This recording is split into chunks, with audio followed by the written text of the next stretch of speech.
साथी शबीर मायार, आप सब दोस्तों का शुक्रिया कि आपने टाइम निकाला और हमें एक दूसरे के ख्यालात जो है वो सुनाने का, पेश करने का मौका मिला। सेमिनार तो बहुत अहम है, लेकिन जो दोस्तों ने इससे हटकर भी बातें की है वो भी काफ़ी अहम है और मेरे ख्याल में आप सब की तरह मुझे भी बहुत सीखने का मौका मिला। लेकिन बुनियादी सवाल मार्क्स के बकौल के दुनिया को समझने का जितना है, उससे बड़ा सवाल यह है कि दुनिया को बदला कैसे जाए। हमारे दोस्तों ने बताया कि दुनिया किस तरह चल रही है, किस तरफ जा रही है, लेकिन हमारे लिए सवाल है कि इसको बदला कैसे जाए। और जब बदलने की बात करते हैं तो फिर सिलसिला शुरू हो जाता है तीरों का, पत्थरों का, कि कम्युनिस्ट जो है वो काफिर है, वो मजहब को नहीं मानते हैं। तो इस सिलसिले में डॉक्यूमेंट्री प्रूफ है, कम से कम 2 किताबों का आपके सामने रखूंगा। बाचा खान ने किताब लिखी है खुदाई खिदमतगार और बाचा खान। दूसरी किताब है फैक्ट्स आर फैक्ट्स, हकायक हकायक है, वली खान ने किताब लिखी है। और उन्होंने कहा है कि मैं जब बरतानिया जाता था तो वहाँ पर ब्रिटिश म्यूजियम लाइब्रेरी में जाके किताबें, फाइलें पुरानी तलाश करता था। उस दौरान एक फाइल मिली जिसके ऊपर लिखा था कि वजीर आजम बरतानिया की वाइसराय हिंद के साथ खतो किताबत, और साथ ही एक दूसरी फाइल मिली कि वाइसराय हिंद के पेशावर के कमिश्नर के साथ खतो किताबत। और जब खोल के देखा तो यहाँ से शुरू होता है कि 1921 के अवाखिर में बरतानिया के वजीर आजम वाइसराय हिंद को लेटर भेजते हैं कि हिंदुस्तान के शुमाल मगरबी इलाकों के करीब एक हुकूमत कायम हुई है, यानी रूसी इनकलाब का जिक्र हो रहा है, और वो मजदूरों और किसानों को वर्गला रहे हैं पूरी दुनिया में। अगर इन इलाकों में उनके ख्यालात तेजी से फैले, जिसके इम्कानात हैं, तो हिंदुस्तान में अंग्रेज की हुकूमत करना मुमकिन नहीं रहेगा, क्योंकि इन इलाकों में गुर्बत, मुफलिसी बड़े पैमाने पर है। और वो रूसी इनकलाब वाले लोगों को पैगाम ये देते हैं कि हम इंसान को गुर्बत और मुफलिसी से निकालने आए हैं। लिहाजा आप एक काम करें कि कमिश्नर पेशावर से कहें कि मुफ्तियान को बुलाए और उनसे कहे कि सरहद के उस पार अफगानिस्तान के करीब एक हुकूमत कायम हुई है जो कम्युनिस्ट अपने आप को कहते हैं, और वो न अल्लाह को मानते हैं न पैगंबर को, और अकीदों सबको रद्द करते हैं, और उन्होंने मजहब के खिलाफ जंग शुरू की हुई है। और वो इतने बद अखलाक हैं कि माँ, बहन, बेटी और बीवी, इनमें उनके सामने कोई तमीज़ नहीं है। ये प्रोपेगेंडा करो उनके खिलाफ। वो ख़त फिर पेशावर के कमिश्नर को जाता है, और ये जो कुछ बता रहा हूँ ये किताब में स्कैन की हुई वो कापियाँ पड़ी हैं, ऐसा नहीं है कि उसको देखकर कंपोज किया है, स्कैन की हुई कापियाँ हैं। कमिश्नर साहब बुलाते हैं मुफ्ती आजम सरहद को और उनसे कहते हैं, अच्छा, मुफ्ती आजम सरहद से कहते हैं कि जनाब आप अपने हर खुतबे में लोगों को ये बताएं कि रूस में एक हुकूमत कायम हुई है जो मज़हब के खिलाफ जंग छेड़ चुकी है, और इतने बद अखलाक हैं कि तमाम औरतें, माँ हो, बहन हो, बेटी हो, बीवी हो, सबको बराबर समझते हैं, और आपकी तनख्वाह 1 तारीख से शुरू हो जाएगी और आपकी तनख्वाह 7 रुपये महाना होगी। कब की बात है? दिसंबर 1921 की। 7 रुपये समझते कि उस वक्त कितने होंगे? और उनसे कहा गया कि बाकी मुफ्तियान जो जुम्मे का खुतबा देते हैं उनसे कहें कि वो भी ये खुतबा दें और मुफ्ती के कैटेगरी के हिसाब से उसकी तनख्वाह 3 रुपए, 3.5 रुपए, 4 रुपए और 4.5 रुपए होगी। और ये प्रोपेगेंडा शुरू कर दी उन्होंने। अब 1921 से वो प्रोपेगेंडा चल रही। 1942 में जब हिटलर ने पूरी जंग को लपेट में, दुनिया को जंग की लपेट में ले लिया, सोवियत यूनियन पर भी हमला कर लिया, तो बर्तानिया और अमेरिका ने रूस से कहा कि आओ मिलकर हम इसका मुकाबला करें, वरना पूरी इंसानियत फना हो रही है। उनके दरमियान मुज़ाकरात हुए और एक यूनाइटेड फोर्स बना, मुत्तहिदा कुव्वत बनी, जिसने जर्मनी के खिलाफ मुत्तहिदा जंग शुरू की। अब वायसराय हिंद को वजीर आजम बर्तानिया का खत जाता और उनसे कहा जाता है कि कमिश्नर पेशावर से कहें कि मुफ्तियान को कहे कि अब बुनियादी सवाल रह गया है कि इंसानियत को बचाया जाए। और हिटलर और जर्मन फाशिज्म इंसानियत को फना कर रही है।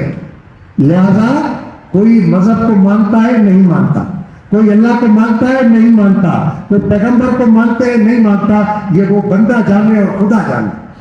आज हमारी जरूरत है इंसानियत को बचाना। कमिश्नर ने मुफ्ती आजम सरात को बुलाया और उसे कहा कि भाई आपको यह खुतबा देना है। तो उसने कहा सर, आज मैं पीर के दिन आपसे मिल रहा हूं, 3 दिन पहले खुतबा दिया है और कहा है कि वो इतने खराब है। अब मैं जाके कहूं कि वो मजहब को मानते नहीं मानते, वो अल्लाह जाने और बंदा जाने, तो लोग तो मेरे ऊपर थूकेंगे। तो कहा कि आपकी तनख्वाह कितनी है? कि मेरे 7 रुपए। अगले महीने से आपकी तनख्वाह 15 रुपए। और जो छोटे मुफ्तियान हैं जिनकी तनख्वाह 3 रुपए, उनकी 6 रुपए, जिनकी 3.5, उनकी 7, जिनकी 4, उनकी 8, जिनकी 4.5, उनकी 9। और फिर मुफ्तियान ने यह सिलसिला शुरू कर दिया कि बंदा जाने, परवरदिगार जाने, हम इंसान कौन होते हैं कि किसी को काफिर कहने वाले। किसी का अखलाक का हम कैसे तायुन करेंगे? अल्लाह ताला किस काम के लिए है वो खुद हिसाब किताब लेगा।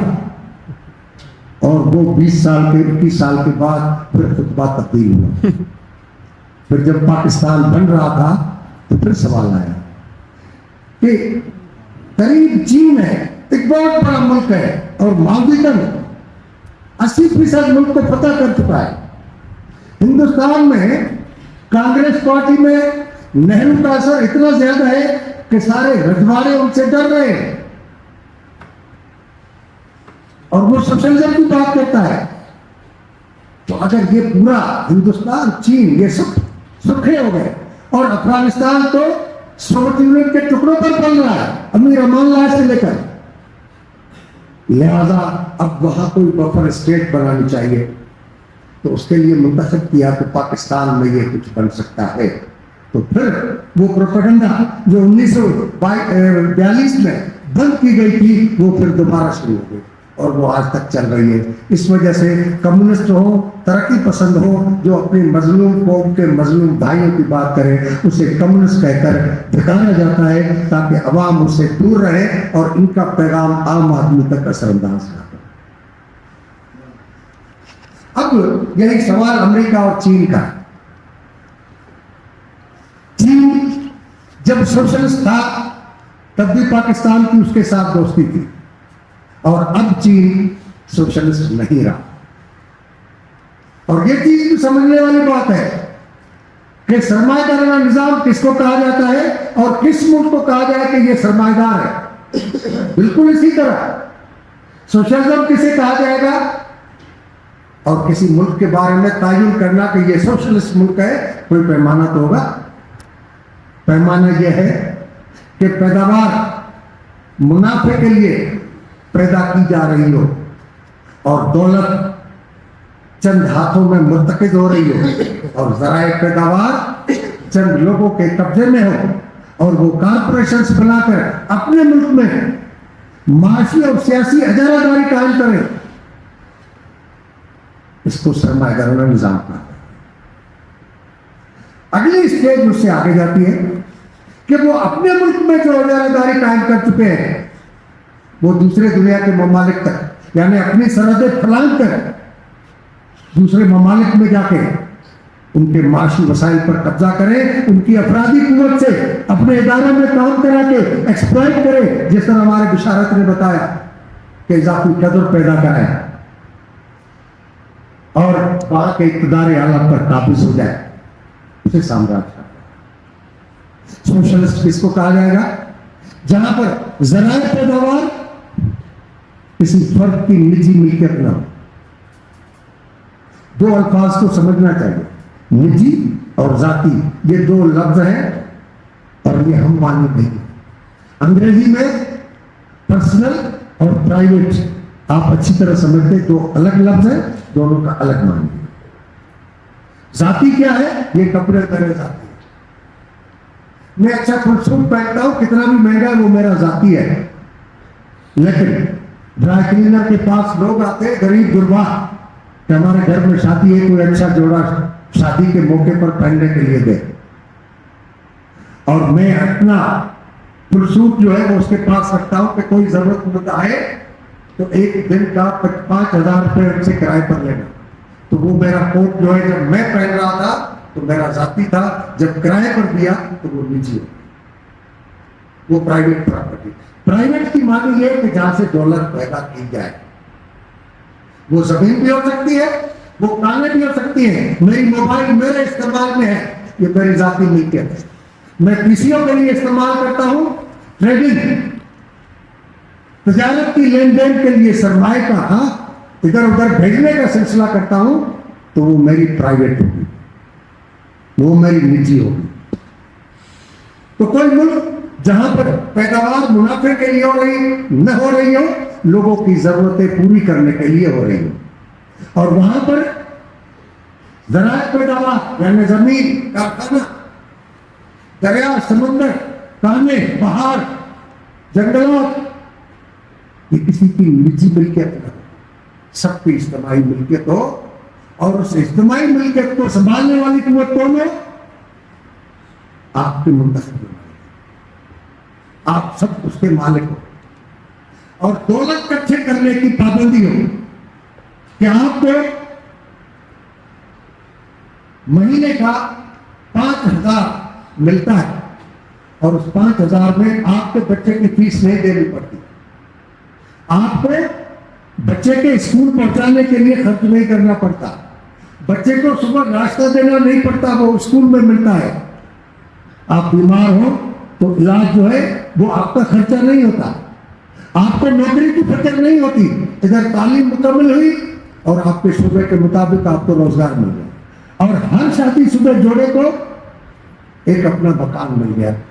जब ये निजाम मौजूद हो तो इसे सोशलिस्ट निजाम कहा जाता है। और सोशलिस्ट निजाम से दौलत किसी मुल्क से लूट कर अपने मुल्क में नहीं लाई जाती।